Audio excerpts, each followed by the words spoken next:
Wrong lane, VIP only. Back it up now. I'm not backing up. I own this hotel. Move. Yeah, prove it. Step out or you're getting detained. You put cuffs on me here, and you just arrested the owner on your own body cam. Officer Kyle Rigsby had been wearing the badge for 6 years when he made the decision that would implode his career and cost the city of Chicago a staggering $6.8 million. He was 29 years old, standing just over 6 feet tall, with a buzz cut and a jawline that he spent entirely too much time admiring in the mirror. He was the kind of officer who believed that his instinct was a superpower, a divine gift that allowed him to sniff out trouble before it started. But on a bright Tuesday morning in June, his instinct didn't just fail him. It led him into a catastrophic collision with a reality he refused to accept. Rigsby was working a paid detail standing guard at the entrance of the Royalton Carlton, one of the city's most historic and opulent hotels. He thought he was the gatekeeper of high society, the thin blue line separating the elite from the riffraff.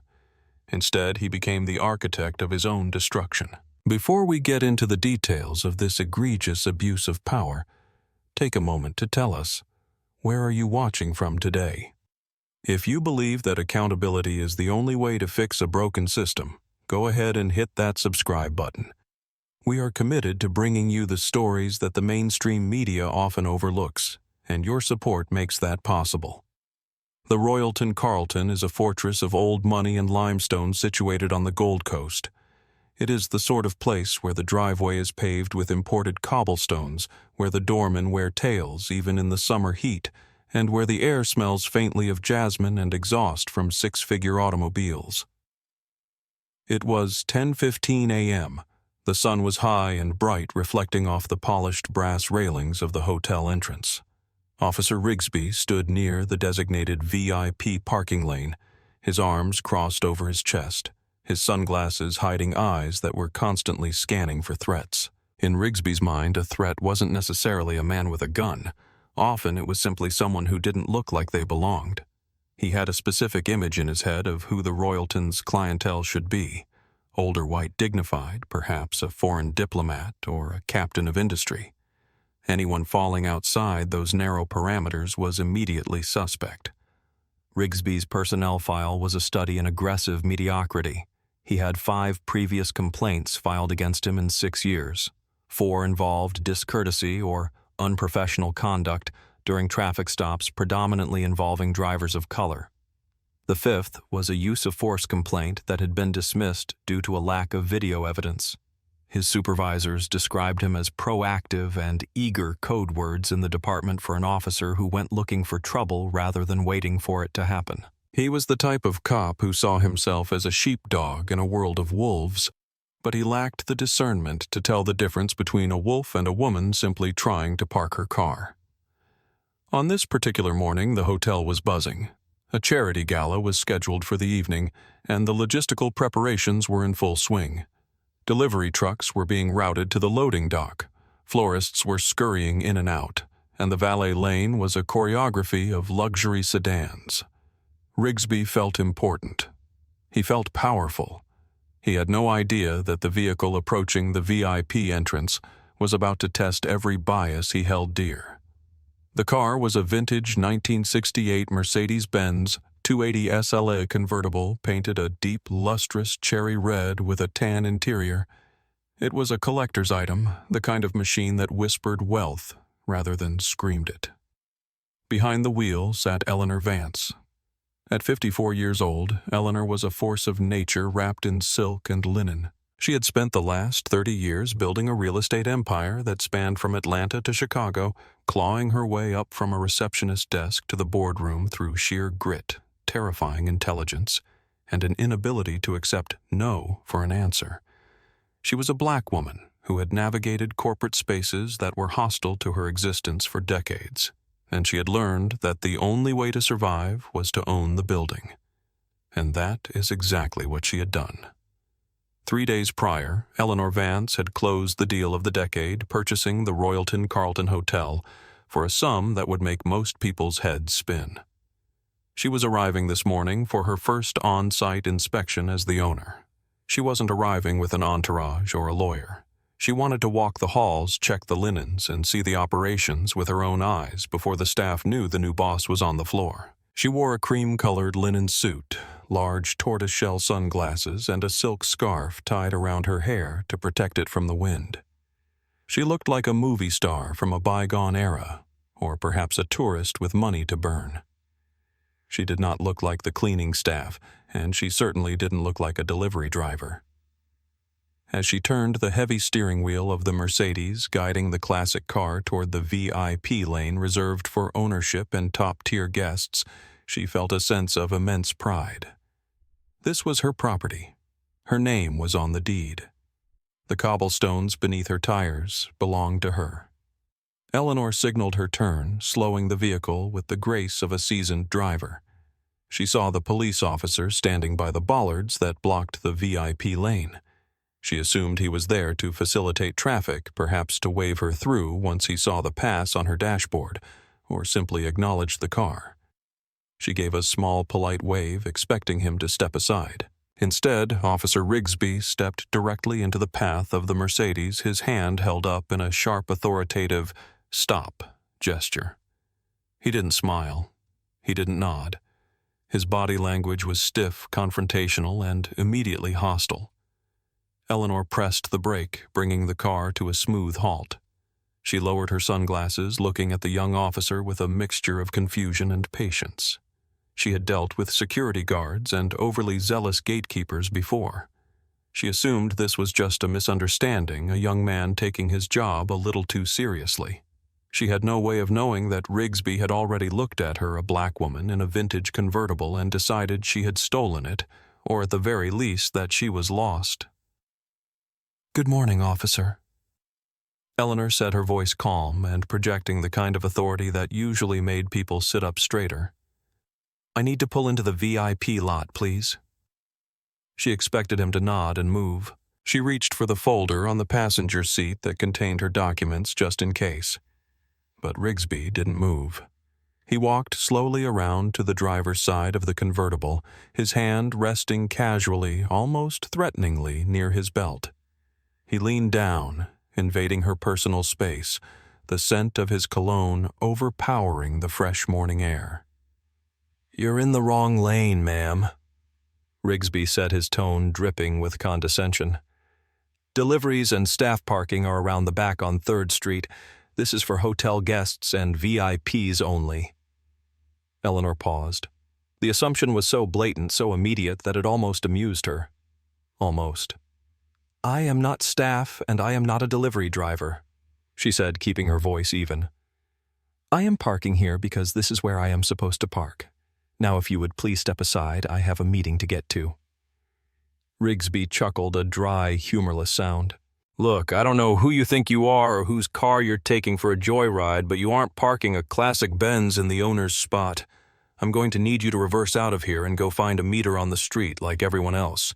You're blocking traffic." The sheer audacity of the statement hung in the air. Whose car you're taking for a joyride? Eleanor felt the familiar heat of indignation rising in her chest, the same heat she had felt in loan offices in the 90s and boardrooms in the 2000s. But she pushed it down. Getting angry would only give him the reaction he wanted. "Officer," she said, turning her body fully toward him, "I am not asking for permission. I am telling you that I am entering this lot. I am Eleanor Vance. I own this hotel. I purchased it 72 hours ago. Now please move out of my way." Rigsby stared at her behind his sunglasses. For a split second, there was silence. A smarter officer, a more experienced man might have paused. He might have heard the certainty in her voice. He might have thought, what if she's telling the truth? But Kyle Rigsby didn't deal in what-ifs. He dealt in what he thought he knew, and he knew that black women didn't buy historic Gold Coast hotels. He knew that people who looked like her didn't talk to police officers like that unless they were disorderly.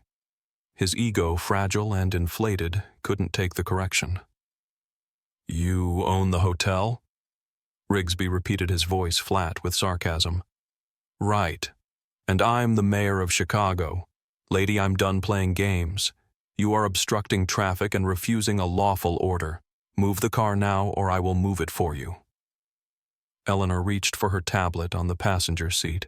She unlocked it, bringing up the digital deed and the transfer of ownership documents she had just been reviewing with her attorneys. I have the documentation right here, she said, holding the screen up so he could see it. This is the deed. This is the bill of sale. It is dated this past Friday. You can see my name, Eleanor Vance, listed as the principal owner. She held it steady, offering him the off-ramp he desperately needed. All he had to do was look. All he had to do was read 5 lines of text, and the situation would be resolved. Rigsby didn't even glance at the screen. He waved his hand dismissively, as if she were offering him a dirty napkin. Put that away, he snapped. I'm not looking at some Photoshop on an iPad. Anyone can fake a PDF in 5 minutes. You think I was born yesterday? You think I'm stupid? It was a revealing question. In his mind, her attempt to provide evidence was an insult to his intelligence. He believed his perception was superior to her proof. I'm not interested in your fake papers, Rigsby continued, his voice rising, attracting the attention of people standing near the valet stand. I gave you an order. You are trespassing on private property. The management hasn't cleared you, and I certainly haven't cleared you. Then call the management, Eleanor said, her voice turning icy. The general manager is Marcus Thorne. Call him. Ask him who Eleanor Vance is. He is expecting me. She was giving him one last chance, a lifeline. Check the story. But Rigsby was too far gone. To call the manager would be to admit he might be wrong. To check her story would be to submit to her authority. He shook his head. I don't need to call anyone to know a scam when I see one. You're wasting my time and you're making a scene. I am making a scene, Eleanor asked, looking around at the small crowd that had begun to gather. A couple of tourists were filming with their phones. The valet captain looked nervous but stayed frozen, terrified to intervene with a police officer. I am sitting in my car. You are the one shouting, officer. That's it, Rigsby said. He reached for his radio, but not to call the manager. Dispatch, I have a non-compliant subject at the Royalton entrance, refusing to leave the premises, causing a disturbance, proceeding to detain. He dropped the radio and reached for the door handle of the Mercedes. Step out of the vehicle. Now. Eleanor gripped the steering wheel. I am not stepping out of my vehicle. I am on my property. You are making a mistake that will cost you your badge. Out! Rigsby yelled. He yanked the door open. The vintage latch clicked and the door swung wide. He reached in, grabbing Eleanor by her left arm. The fabric of her expensive linen suit bunched under his grip. He pulled. Eleanor wasn't a frail woman, but she wasn't a match for a 200-pound man exerting force. She stumbled out of the car, her heels clicking unevenly on the cobblestones. Get your hands behind your back.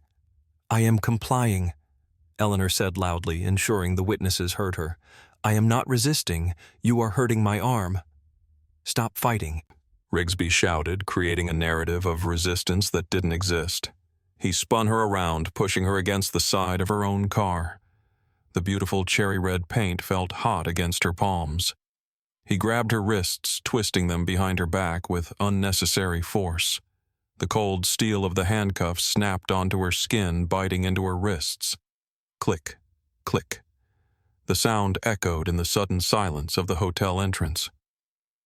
Eleanor Vance, the owner of the building, a pillar of the business community, a woman who had dined with senators and governors, was being handcuffed like a common criminal in her own driveway. She didn't scream. She didn't cry. She stood tall even as her shoulders were wrenched back. She looked at the tourists filming her. She looked directly at the valet captain who had finally picked up his radio and was whispering frantically into it. You are under arrest for trespassing and disorderly conduct. Rigsby panted, adrenaline flooding his system. He felt righteous. He felt like he had neutralized a problem.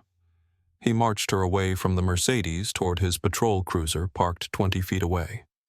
Maybe a few hours in a holding cell will teach you to respect the law.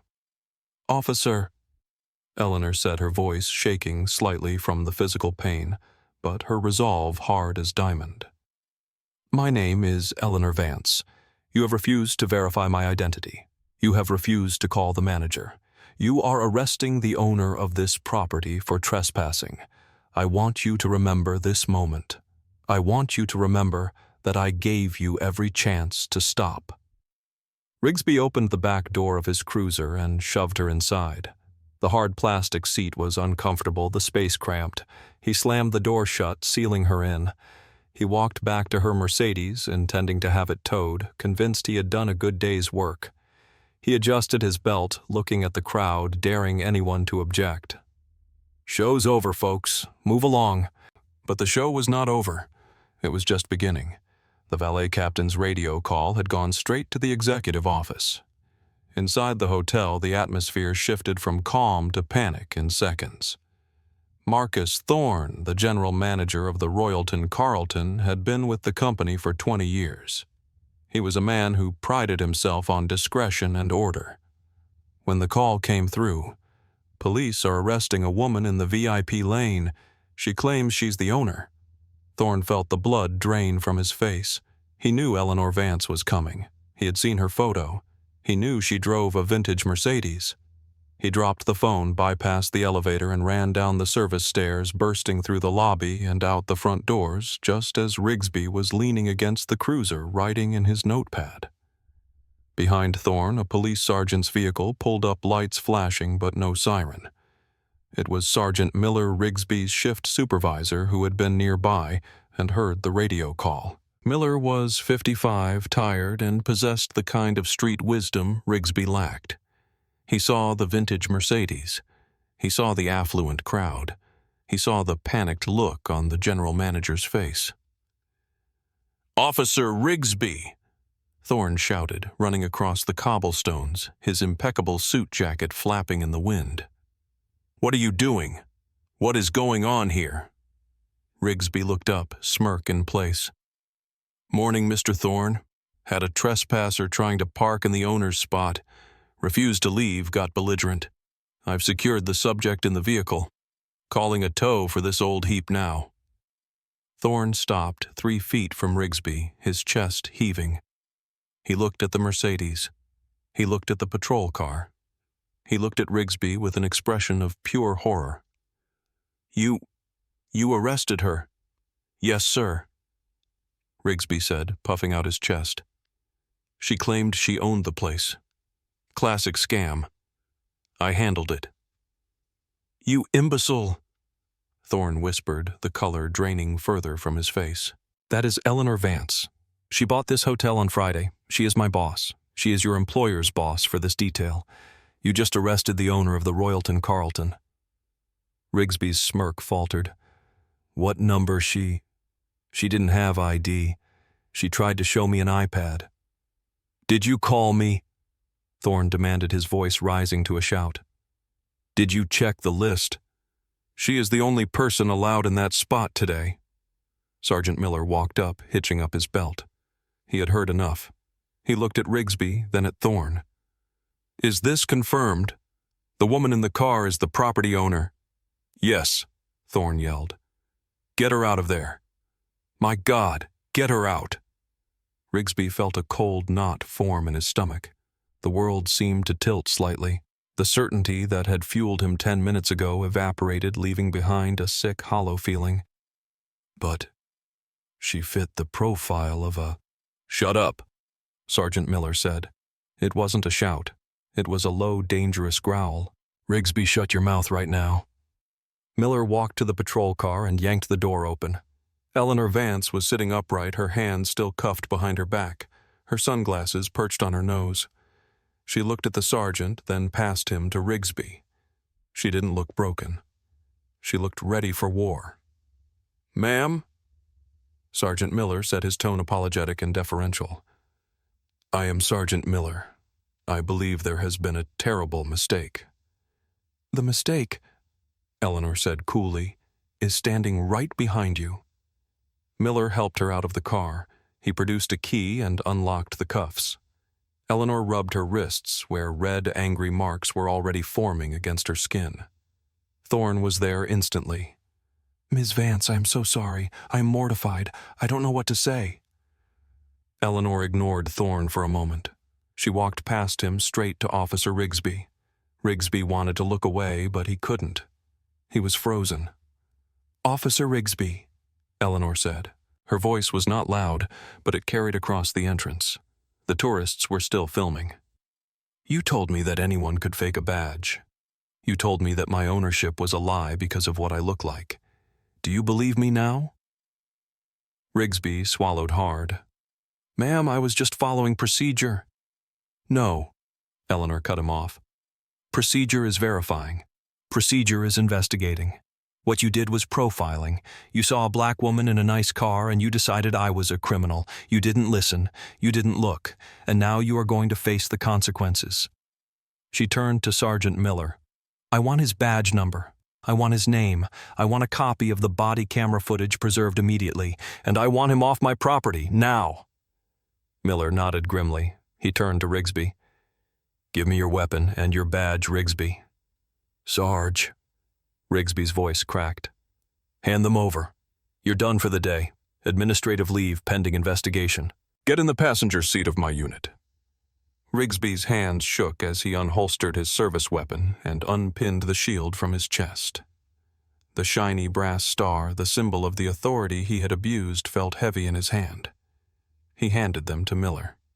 He looked at Eleanor one last time.